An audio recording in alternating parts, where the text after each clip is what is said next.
सावधान।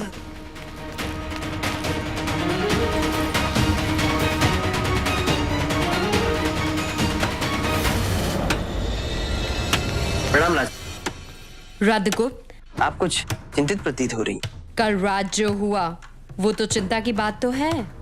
हाँ, मैंने सुना था उस घुसपैठिए के विषय में। मैं तो अचंभित था। यदि आचार्य चाणक्य नगर से बाहर नहीं गए होते तो अभी तक तो चोर अवश्य पकड़ा गया होता। अवश्य। आचार्य कब लौट रहे हैं? कुछ ज्ञात नहीं राजमाता, पता नहीं कौन सा महत्वपूर्ण कार्य करने के लिए गए हैं। ऐसे तो सदैव वो मुझे सूचित करके ही जाते हैं, किंतु इस बार उन्होंने कुछ बताया नहीं। हम चाहते थे कि वो विवाह में सम्मिलित हों।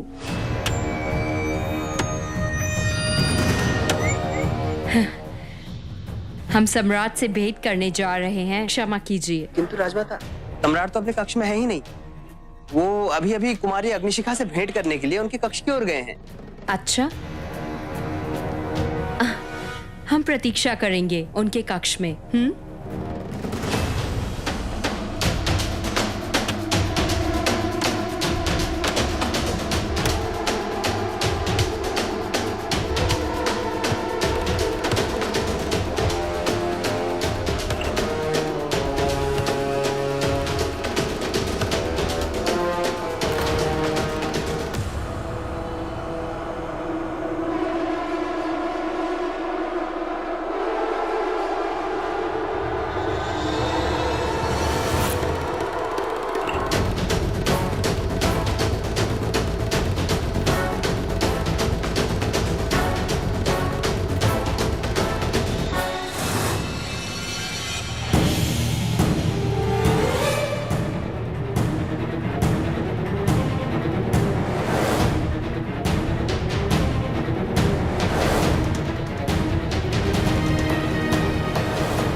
अर्थात उन्होंने ये द्वार खोल लिया।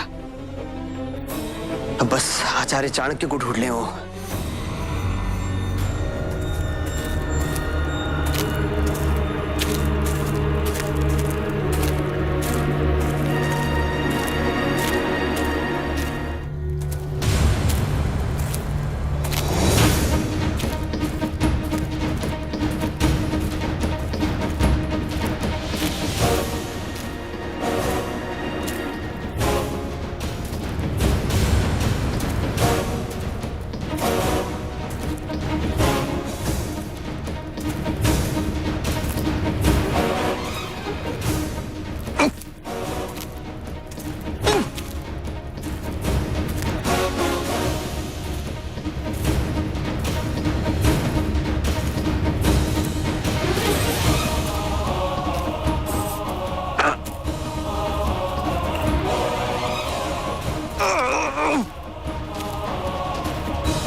अशोक, यही वो विभाजक है?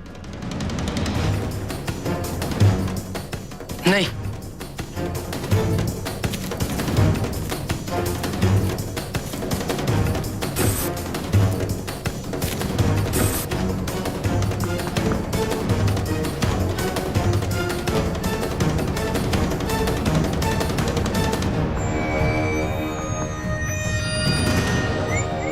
चलो अशोक, चलें यहां से।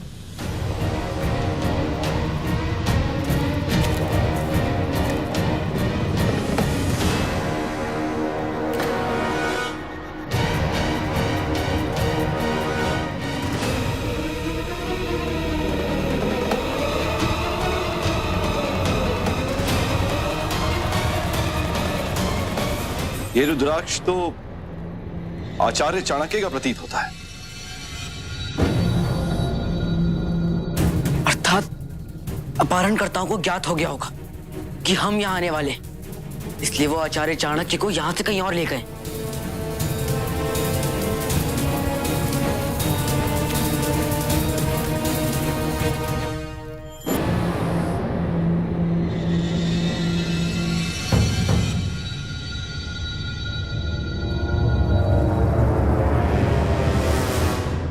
अशोक अभी तक आया क्यों नहीं? कहीं वो किसी संकट में तो नहीं? ये शीघ्र आचार्य आ रहा था, गुप्ता को ये बताना होगा।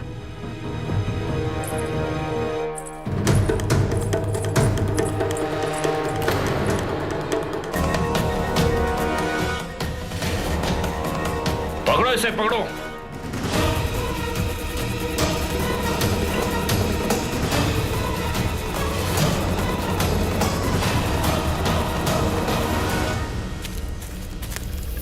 पूरी सुरंग देख ली, आचार्य चाणक्य कहीं नहीं मिले।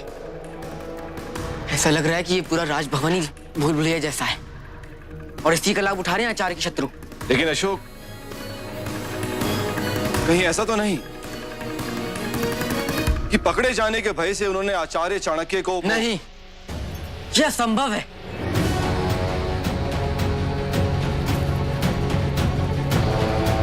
अखंड भारत का निर्माण करने वाले, मगध को इतने वर्षों से उचित दिशा प्रदान करने वाले ऐसे महान व्यक्ति का ऐसा अंत संभव नहीं। तुम्हें ज्ञात है ना, यदि तुम्हारा झूठ पकड़ा गया तो तुम्हें मृत्यु दंड भी मिल सकता है। दंड ज्ञात होने के पश्चात यदि मैं ये कह रही हूँ इसलिए कि यही सत्य है, सेविका चोरी नहीं कर सकती। वो यहाँ नहीं है क्योंकि वो शिव मंदिर गई है, वो जल्दी आ जाएंगी। किंतु कल रात से वो यहाँ नहीं है। कैसे पता? मैंने उसे नहीं देखा। ईश्वर को देखा तुमने कभी? ये क्या बात हुई? तुम्हारा कुछ ना देखना ये सत्य का प्रमाण हो, यह आवश्यक नहीं। मैं समझ सकती हूँ रानी सुरवशी, कल जो कुछ भी हुआ उसके उपरांत आपका सेविका पे संदेह करना स्वाभाविक है, किंतु आप भी उसे कितने दिनों से जानती हैं, वो ऐसे नहीं कर सकती। वो शीघ्र ही आ जाएंगी और आपका सारा संदेह भी दूर हो जाएगा।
कल तो तूने मुझे धोखा दे दिया, अब तो पहले उस धोखे का मूल्य चुकाना पड़ेगा, उसके बाद अंतापुर से भागने का। छोड़िए मुझे। क्या हो रहा है यहाँ?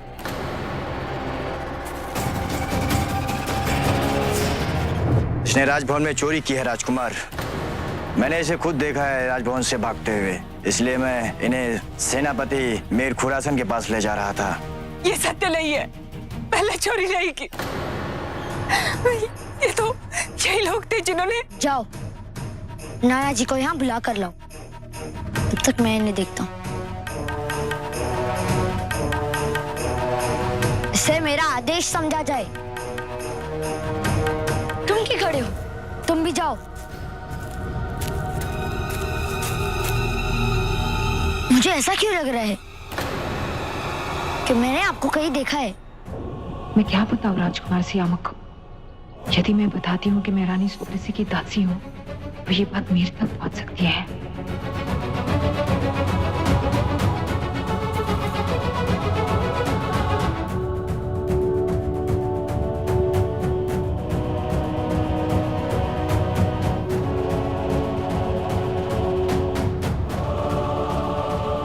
मेरा विश्वास कीजिए राजकुमार, मैंने चोरी नहीं की।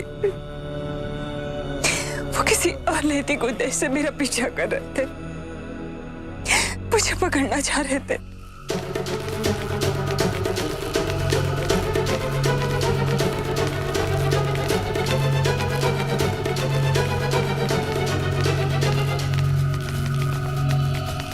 कल रात से वो सैनिक मेरा पीछा कर रहे हैं।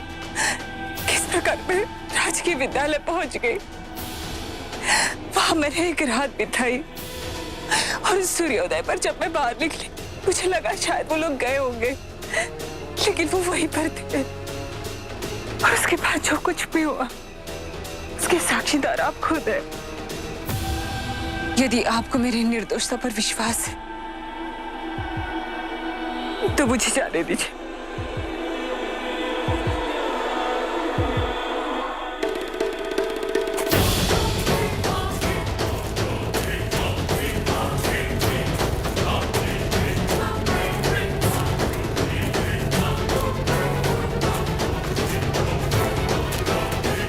वो औरत कहाँ है?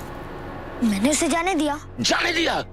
क्यों? क्योंकि मुझे विश्वास है कि वो निर्दोष है। दोषी तो ये है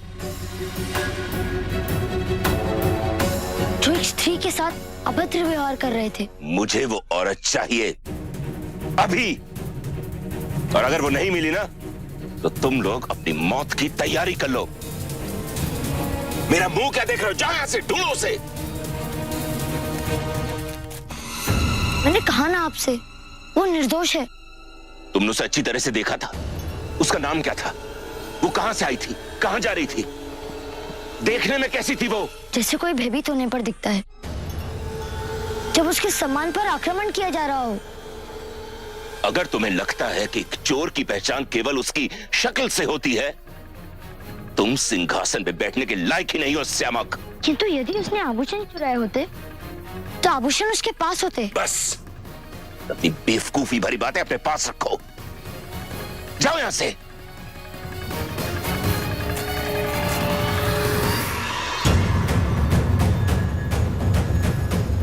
अगर ये औरत महल से ही भागी है तो महल से एक दासी जरूर कम हुई होगी।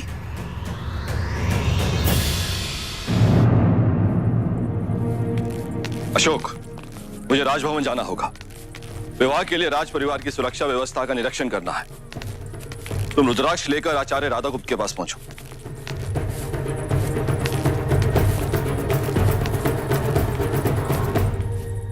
हमें एक सूत्र मिला है जिसके द्वारा हम आचार्य चाणक्य तक पहुंच सकते हैं। हमें उससे मिलने में और विलंब नहीं करना चाहिए। चलो।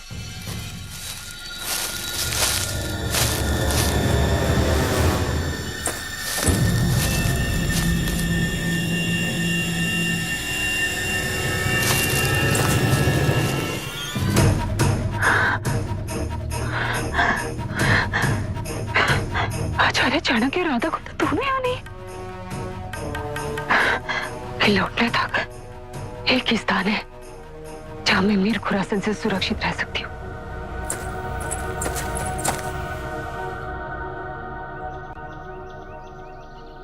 ये तुम्हारे लिए, ताकि तुम्हें संदेह ना रहे कि तुम्हारे साथ जो कुछ भी हुआ है वो हमने किया है। इसलिए अपना सबसे कीमती और प्रिय आभूषण हम तुम्हें भेंट स्वरूप प्रदान कर रहे हैं। रानी नूर यदि प्रेम से कुछ दे रही हैं, तो बिना किसी शंका, बिना किसी संकोच उनका प्रेम स्वीकार करो। कल से नई यात्रा आरंभ होगी तुम्हारी। उस यात्रा से पहले सारे मनमुटाव भूलकर आगे बढ़ो। नूर और मुझ पे इतनी कृपा क्यों? राजमाता का कथन सर्वथा उचित है, स्वीकार कर लीजिए।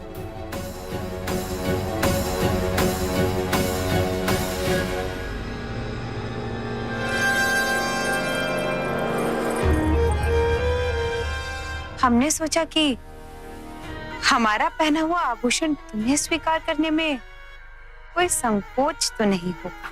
पहना हुआ है ये महत्वपूर्ण नहीं है रानी नूर। महत्वपूर्ण है कि इसे सदा के लिए रखने का सौभाग्य किसे प्राप्त हुआ।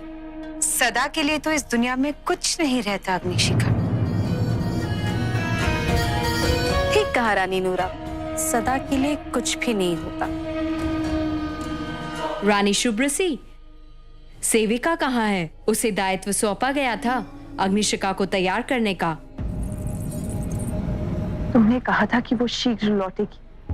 इतनी देर तक मंदिर में हम नहीं मान सकते। बताओ कस्तूरी, कहाँ है सेविका?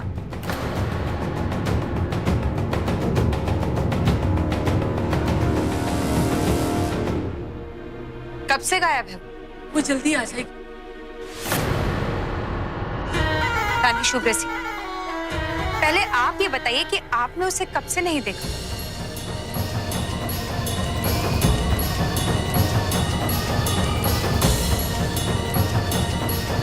आपने मुझे बुलाया राजमाता?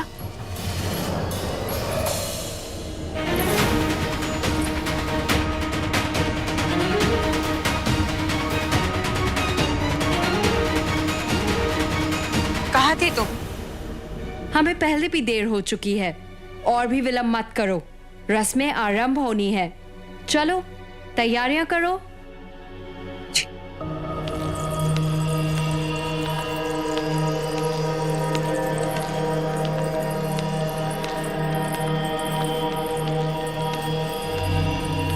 कल रात तुम मंतापुर में नहीं थी।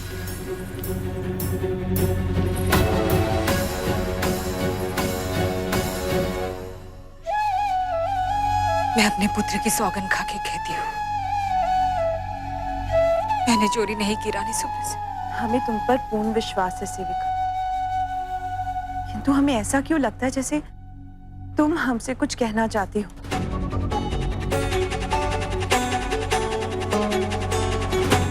नहीं रानी शुभ्रसी, मैं यूनान में विवाह से एक दिन पहले एक रस्म होती है जिसे पोरलिया की रस्म कहा जाता है। लड़की अपने बचपन की प्रिय वस्तुएं यूनान की देवी आर्टेमिस को अर्पित करती हैं।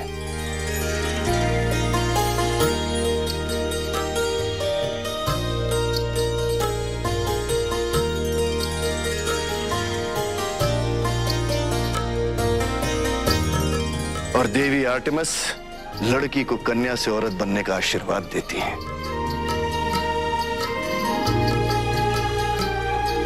इसके बाद लड़का लड़की दोनों देवी अफ्रोदिते से प्रार्थना करती हैं कि उनके दाम्पत्य जीवन को सफल बनाएं और संतान सुख की प्राप्ति हो।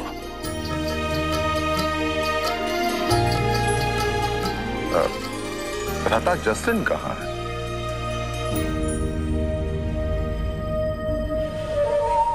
वो हार मैंने तुम्हें दिया था नूर। क्यों कर रही हो तुम ऐसा?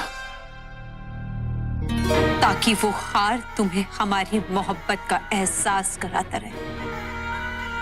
वो मोहब्बत जो तुमने हमसे की है। हो सकता है फिर वो हार देखकर तुम उस अग्निशिखा के करीब ही ना जा पाओ। लेकिन फिर भी अगर तुम उसके करीब गए तो हम यही सोचेंगे कि हमारी मोहब्बत तुम्हें अपनी ओर खींच रही है, और फिर उन दोनों ही सूरतों में जीत हमारी मोहब्बत की होगी। कितनी कमजोर है ये मोहब्बत जो सबूतों की मोहताज है।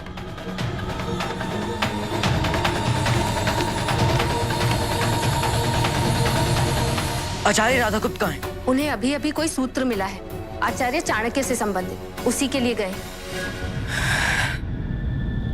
इतना कुछ हो रहा है, एक रहस्य खोलने का प्रयास करो तो दूसरा रहस्य जुड़ जा रहा है, जैसे कोई बहुत बड़ी घटना होने वाली है। किंतु क्या? किसी का अनुमान नहीं लग पा रहा है। और मुझे विश्वास है कि आचार्य चाणक्य को इसी का कोई सूत्र मिल गया था, किंतु वो क्या था और वो सम्राट से क्या कहना चाह रहे थे?